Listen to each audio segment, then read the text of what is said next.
What do you say to Browns fans this morning based on what happened yesterday? Well, I struggled overnight with this, because from our studios we kind of pretty strongly said that it shouldn't have been reversed.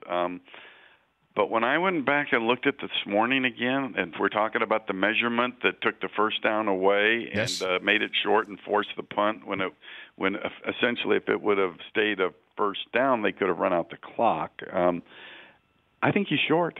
I mean, I look at the live shot, the line feed as we call it, and in some ways you have to piece it together, but the first thing that hits is the forearm and elbow, and to me, he's not at the 19-yard line where he needs to get. And so even though I went on the air in Cleveland today and talked about how I didn't feel there was enough to overturn it, and we were talking about angles, or Dean's talking about angles with this angle, it distorts it here. But it's the line feed. It's no angle. It's shot right down the line. And I think I would say to Cleveland, although you got burned on a fumble call where they ruled the quarterback was in the grasp, and that was not a good call. Baker Mayfield was hitting the head in the end of the game. That wasn't called and should have been called. But when it comes to the measurement thing, I think New York got it right. Well, let's just take it one at a time here.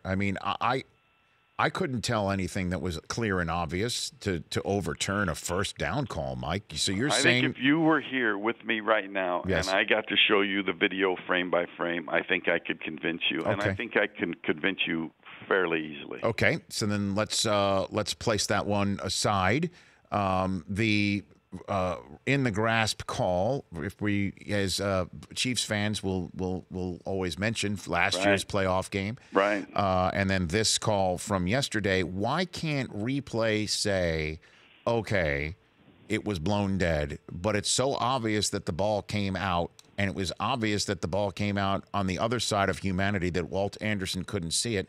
Why can't they give the ball to Cleveland after it was a clear recovery by Cleveland when that ball came out, and just wipe away the return? I think maybe this is your Eisen point for this year. If they rule in the grasp, and if you have actual clear and obvious video that the ball is out before he's even in the grasp, which was the case, maybe you ought to be able to review that. I could get behind that. Now, if he's being wrapped up by somebody and then the ball comes out, no matter how quick it is, then that's a different story. But in this case, there was not progress was ruled. It was in the grasp, and nobody had him in the grasp, and the ball was out. And I think I actually, although I'm not a proponent of adding plays to instant replay, I think that might be one I would consider adding. If, in fact, the ball is out before the quarterback is actually in anybody's grasp, then maybe replay could turn it over. And if there is